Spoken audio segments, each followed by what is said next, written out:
Assalamualaikum warahmatullahi wabarakatuh. Perkenalkan, nama saya Revi Marisca Febrianti, NIM 12300230034 dari Prodi S1 Kebidanan dari Universitas Nahdlatul Ulama Surabaya. Di sini saya akan memaparkan materi biolistrik, tugas praktikum fisika kesehatan 4. Yang pertama, saya akan memaparkan materi biolistrik. Apa sih biolistrik itu? Biolistrik adalah istilah yang mengacu pada energi listrik yang dihasilkan oleh organisme hidup atau proses biologis. Ini melibatkan penggunaan organisme seperti bakteri, alga, atau fungi untuk menghasilkan energi listrik melalui reaksi biokimia dalam sel mereka.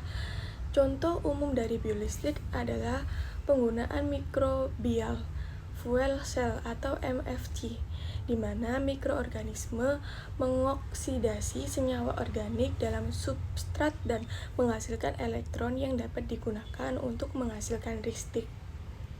Biolistrik memiliki potensi dalam berbagai aplikasi, termasuk pembangkit listrik berbasis biologi, pengolahan limbah, pemurnian air, dan sensor biologis. Dalam beberapa tahun terakhir, penelitian dan pengembangan di bidang biolistrik telah meningkat dengan tujuan untuk menghasilkan energi yang lebih bersih dan berkelanjutan. Yang kedua, saya akan memaparkan materi gambaran dan macam-macam gelombang. Yang pertama, ada gelombang mekanik. Ini adalah jenis gelombang yang membutuhkan medium untuk bergerak. Contoh dari gelombang mekanik adalah gelombang suara dan gelombang air. Gelombang ini bergerak dengan memindahkan partikel-partikel medium dari posisi keseimbangan mereka. Yang kedua, ada gelombang elektromagnetik. Ini adalah jenis gelombang yang dapat bergerak melalui ruang hampa udara. Gelombang ini termasuk cahaya tampak, gelombang radio, sinar X, dan lainnya. Gelombang elektromagnetik bergerak dengan perubahan medan listrik dan magnet. Yang ketiga, ada gelombang transversal. Gelombang ini bergerak dengan cara partikel medium bergetar tegak lurus terhadap arah perambatan gelombang. Contoh dari gelombang transversal adalah gelombang pada tali yang digetarkan dan gelombang elektromagnetik. Yang keempat, ada gelombang longitudinal. Gelombang ini bergerak dengan cara partikel medium bergetar sejajar dengan arah perambatan gelombang. Contoh dari gelombang longitudinal adalah gelombang suara dan gelombang pada pegas. Yang kelima, ada gelombang permukaan. Jenis gelombang ini bergerak di antara sepanjang permukaan antara dua medium yang berbeda, seperti air dan udara. Gelombang ini mencakup gelombang laut dan gempa bumi. Yang terakhir, yang keenam, ada gelombang stasioner. Adalah gelombang yang terbentuk dari gabungan dua gelombang yang memiliki frekuensi yang sama dan bergerak dalam arah yang berlawanan. Gelombang ini memiliki titik-titik tetap yang disebut nodus dan titik-titik yang bergerak naik turun dengan amplitudo maksimum yang disebut antinodus. Gelombang stasioner sering ditemui dalam fenomena alam seperti getaran senar gitar atau aliran udara dalam pipa organ. Yang ketiga, saya akan memaparkan pengertian, kepanjangan, alat, cara penggunaan, dan fungsi dari EMG. EMG adalah singkatan dari elektromiografi.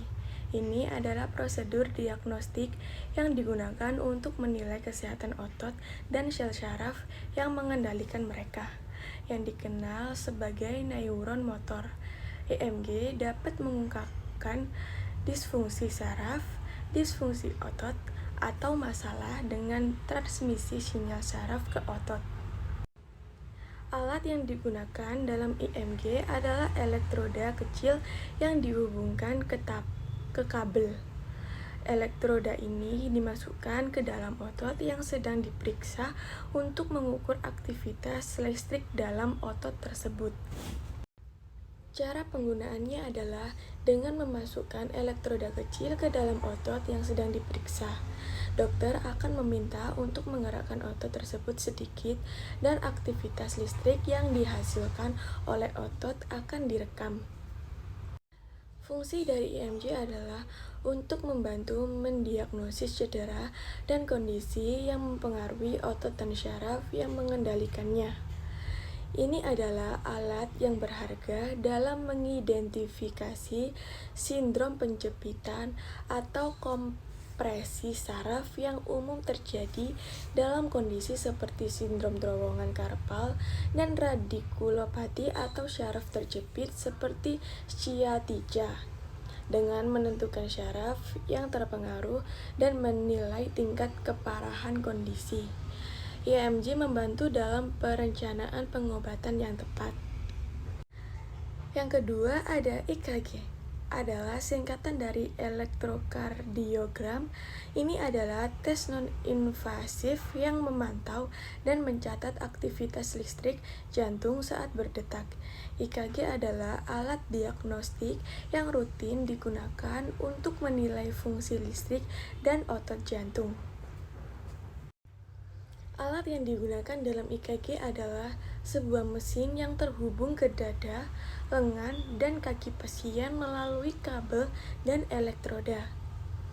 Mesin ini mencatat aktivitas listrik jantung dan menampilkan hasilnya dalam bentuk grafik pada kertas atau layar. Cara penggunaannya adalah dengan menempelkan elektroda pada dada, lengan, dan kaki pasien.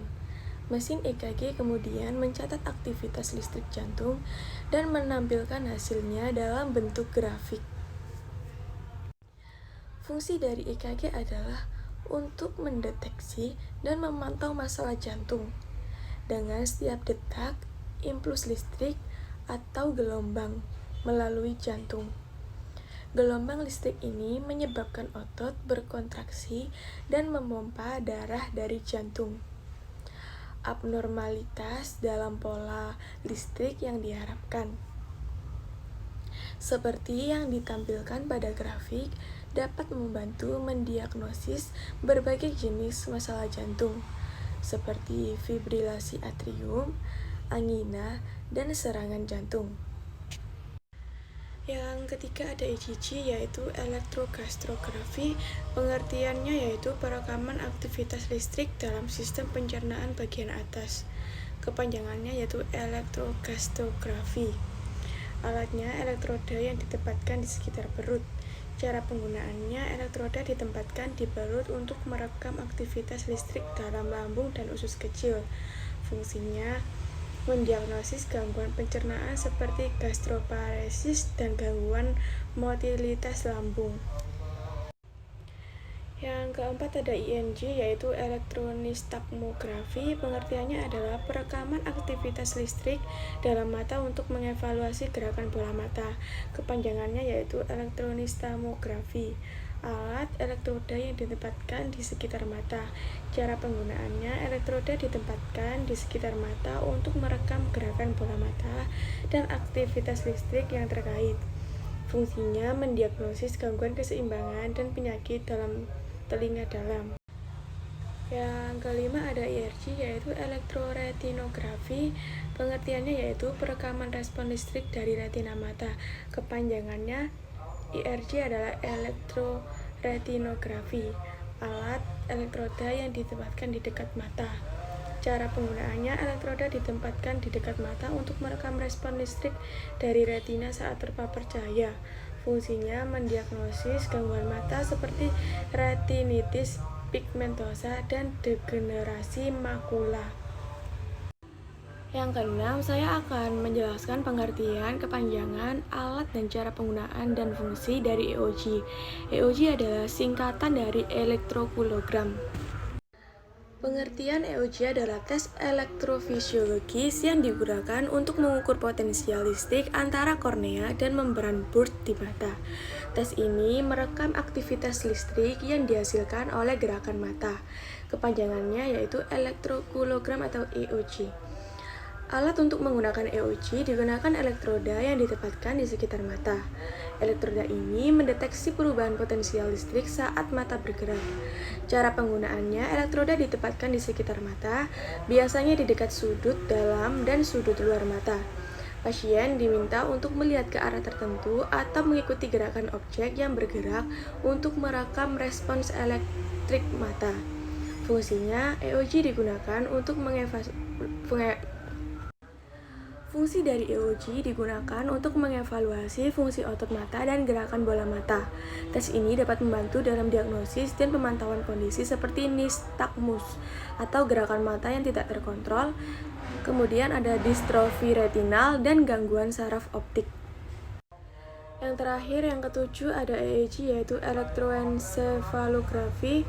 Pengertiannya yaitu perekaman aktivitas listrik otak. Kepanjangannya elektroensefalografi. Alat elektroda yang ditempatkan di kepala. Cara penggunaannya, elektroda ditempatkan di kepala untuk merekam aktivitas listrik otak dari berbagai bagian otak. Fungsinya mendiagnosis gangguan neurologis seperti epilepsi, tumor otak, dan gangguan tidur. Sekian pemaparan materi kali ini dari saya, Praktikum Fisika. Kurang lebihnya mohon maaf bila ada salah-salah kata maupun ucapan. Terima kasih. Wassalamualaikum warahmatullahi wabarakatuh.